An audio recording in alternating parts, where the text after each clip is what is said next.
ಸ್ನೇಹಿತರೆ ನಮಸ್ತೆ. ನೋಡಿ, ಈ ಅಯ್ಯಪ್ಪ ಸ್ವಾಮಿ ಪ್ರಸಾದ ಅಂದ್ರೆ ಸರ್ವೇ ಸಾಮಾನ್ಯವಾಗಿ ಏನಾಗುತ್ತೆ, ಅಯ್ಯಪ್ಪ ಸ್ವಾಮಿ ಭಕ್ತರು ನಾವೇನು ಅಯ್ಯಪ್ಪ ಸ್ವಾಮಿಗೆ ಹೋಗ್ತೀವಿ, ನಮ್ಮ ಸ್ನೇಹಿತರು ಅವರ ಭಕ್ತ ಮಂಡಳಿ ಏನಿದೆ ಎಲ್ಲ ಅಯ್ಯಪ್ಪ ಸ್ವಾಮಿಗೆ ಹೋಗ್ತಾರೆ. ಈ ಪ್ರಸಾದವನ್ನು ದಯಮಾಡಿ ಯಾರು ತಗೊಳ್ಬೇಡಿ, ಇದನ್ನ ಯೂಸ್ ಮಾಡಬಾರ್ದು ಮತ್ತು ಸಾರ್ವಜನಿಕರಿಗೆ ಅಥವಾ ಭಕ್ತರಿಗೆ ಇದನ್ನ ಮಾರಾಟ ಮಾಡಬಾರ್ದು ಅಂತ ಸುಪ್ರೀಂ ಕೋರ್ಟ್ ಆರ್ಡರ್ ಇದೆ. ಲಾಸ್ಟು 2023ನಲ್ಲೇ ಇದಕ್ಕೇನಾಗಿದೆ, ಯಾಕೆ ಇದನ್ನು ಯೂಸ್ ಮಾಡಬಾರ್ದು ಅಂತ ಹೇಳಿದ್ದಾರೆ ಅಂದರೆ, ನೋಡಿ, ಯಾವುದೇ ಒಂದು ಆಹಾರ ಪದಾರ್ಥಗಳನ್ನು ಗುಣಮಟ್ಟ ಮತ್ತು ಉತ್ಪಾದನೆಯನ್ನು ಕಾಪಾಡಬೇಕು ಅಂದರೆ FSSAIನ ಲೈಸೆನ್ಸ್ ಕಂಪಲ್ಸರಿ ಇದೆ ಸ್ನೇಹಿತರೆ.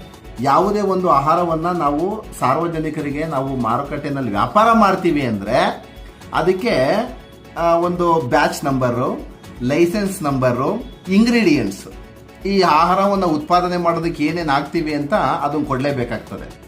ಯಾಕಂದರೆ ಇದೇನಾಗುತ್ತೆ, ಇದು ನೋಡಿ, ಈ ಅಯ್ಯಪ್ಪ ಸ್ವಾಮಿ ಪ್ರಸಾದವನ್ನು ನೀವೇನು ತಗೊಳ್ತಾ ಇದ್ದೀರಾ, ಏನು ತಗೋತೀರಾ, ಇದಕ್ಕೆ ಯಾವುದೇ ನೋಡಿ, ಇದು ಏನಿದೆ, ಇದು ಕಪ್ಪಿದು, ಇದು ನಾವು ದೇವಸ್ಥಾನವನ್ನು ದೂರೋದಾಗಲಿ ಮತ್ತೊಂದು ಮಗದೊಂದು ಅಲ್ಲ. ಈ ದೇವಸ್ಥಾನದವ್ರಿಗೆ ಏನು ಮಾಡ್ತಾರೆ, ಈ ಕಾಂಟ್ರಾಕ್ಟರ್ಗಳೇ ಮೋಸ ಮಾಡ್ತಾರೆ. ಇದನ್ನೇನು ಮಾಡಿದ್ದಾರೆ, ಟೆಂಡರ್ ಕೊಟ್ಟಿರ್ತಾರೆ.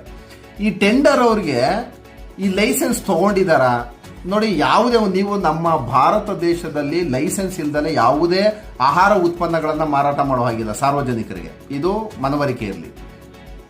ಯಾವುದೇ ಒಂದು ಆಹಾರ ಪದಾರ್ಥಗಳನ್ನು ನೀವು ತಗೊಂಡಾಗ, ನಾವು ಯಾವುದೋ ಒಂದು ಅದು ಅಂಗಡಿಗಳಲ್ಲಿ ಸೂಪರ್ ಮಾರ್ಕೆಟಲ್ಲಿ ತಗೊಂಡಾಗ ನೋಡಿಬೇಕಾದ್ರೆ ಯಾವುದೇ ಒಂದು ಆಹಾರ ಉತ್ಪನ್ನಗಳಲ್ಲಿ ಮ್ಯಾನುಫ್ಯಾಕ್ಚರಿಂಗ್ ಡೇಟ್ ಇರುತ್ತೆ, ಎಕ್ಸ್ಪೈರಿ ಡೇಟ್ ಇದ್ದೇ ಇರುತ್ತಲ್ವ.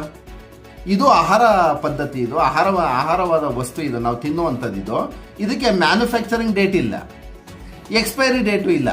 ಇದನ್ನೇ ಮೂಲಗಂಡಂತಹ ಸುಪ್ರೀಂ ಕೋರ್ಟು ಇದನ್ನ ಮಾರಾಟ ಮಾಡಬಾರ್ದು ಅಂತ ಕಂಡೀಷನ್ ಹಾಕಿ ಲಾಸ್ಟ್ ಇಯರ್ 2023ನಲ್ಲಿ ನೀವೆಲ್ಲ ಒಂದಷ್ಟು ವಿಡಿಯೋಗಳನ್ನ ನೋಡಿರ್ತೀರಾ.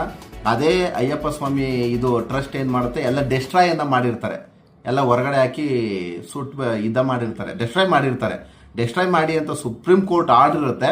ಅದ್ರ ಪ್ರಕಾರ ಈಗ ಹೋದ ವರ್ಷನೇ ಲಾಸ್ಟ್ 2023ನಲ್ಲಿ ಡೆಸ್ಟ್ರಾಯ್ ಮಾಡ್ತಾರೆ ಎಲ್ಲ ಓವರ್ ಆಲ್. ಆಮೇಲೆ ಸುಪ್ರೀಂ ಕೋರ್ಟ್ ಆಫ್ ಇಂಡಿಯಾ ಏನಂದಿದೆ ಅಂದ್ರೆ, ಸರ್ಟೇನ್ ಗೈಡ್ಲೈನ್ಸ್ ಆಫ್ FSSAI ಅಂದ್ರೆ ಫುಡ್ ಸೇಫ್ಟಿ ಆಕ್ಟ್ ನ ಪ್ರಕಾರ ಏನಿದೆ, ಇದನ್ನೆಲ್ಲ ಲೈಸೆನ್ಸ್ ನಂಬರ್ ಪ್ರಕಾರ ನೀವು ಉತ್ಪನ್ನ ಮಾಡಿ ಭಕ್ತರಿಗೆ ನೀವು ಮಾರಾಟ ಮಾಡ್ಬೋದು ಅಂತ ಹಾಕಿದೆ. ಆಮೇಲೆ ನೋಡಿ, ಸರ್ವೇ ಸಾಮಾನ್ಯವಾಗಿ ಇದು ಎಷ್ಟು ಈ ನಾವೇನಾಗುತ್ತೆ. ಆಮೇಲೆ ಇನ್ನೊಂದು ಉದಾಹರಣೆ ಏನು ಅಂದ್ರೆ, ಯಾಕಿದನ್ನ ನಾವು ಹೇಳ್ತೀವಿ ಅಂದ್ರೆ, ಈಗ ನೋಡಿ, ನಾವು ತಿರುಪತಿ ದೇವಸ್ಥಾನದಲ್ಲಿ ವರ್ಷಾನ್ಗಟ್ಲೆಯಿಂದ ನಾವು ಹೋಗ್ತೀವಿ. ಯಾರೇ ಆದ್ರೂ ನಾವು ಪ್ರತಿ ವರ್ಷನೂ ಒಂದೊಂದ್ಸಲ ಫ್ರೀ ಮಾಡ್ಕೊಂಡು ಹೋಗಿ ಬರ್ತಾರೆ.